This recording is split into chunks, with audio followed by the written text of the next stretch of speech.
Hi, this is Alfred Brock with the Way in Focus, and we're going to be taking a look briefly at something called a quick response team. There's a fellow here, he's waiting for his quick response team to come on back.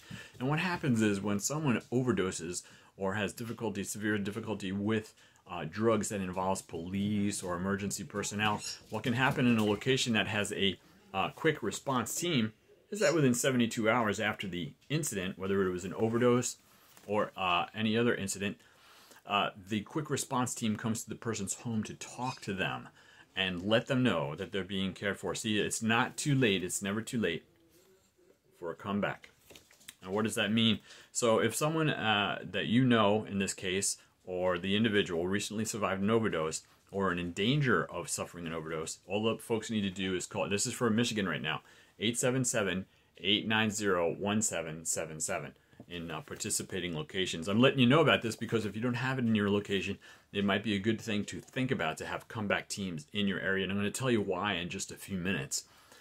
Here in Michigan, where it's available, it's great. And it's also happening in other parts of New England and across the country.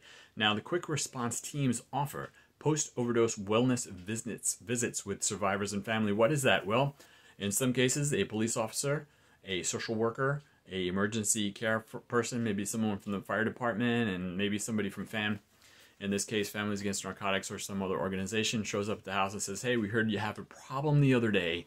We're so sorry to hear that. We're following up with you within 72 hours. We're following up with you to make sure that you're okay and that you've got the care that you need, because we really don't want you to have to go through this again, and we want to help you avoid it. And then they offer the services to them, and the individual can go along with that and take up those services and start the rest of the walk back on the road to recovery. So detox treatment and other recovery resources are offered outside the criminal justice system. So rather than arresting the person and putting them in jail and saying, okay, you get these choices, the person is at home, they're in a place where they're comfortable, and they're offered the choices that they can get to in the area. They can take care of themselves, and that's preferred to what has been happening in the past. Now, peer and family support services for individuals in the families are also offered at that time. So if the individual doesn't want to do it, but someone in the family is interested in finding out what they can do for themselves, not only the other individual, but for themselves, to care for themselves in those trying times, they can certainly do that. Optimally, the family and the individual involved will all take advantage of these things. Often folks are not aware that they can do that, or that they can do so reasonably or even free of cost, to avoid this problem, to get out of this problem, which can be reduced and eliminated from life. So anyway, we were talking about comeback post-overdose wellness checks. I recommend them.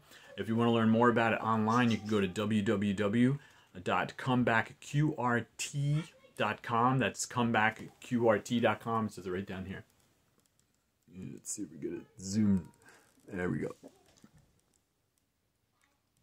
comebackqrt.com. Thanks for listening, and we were talking about quick response teams.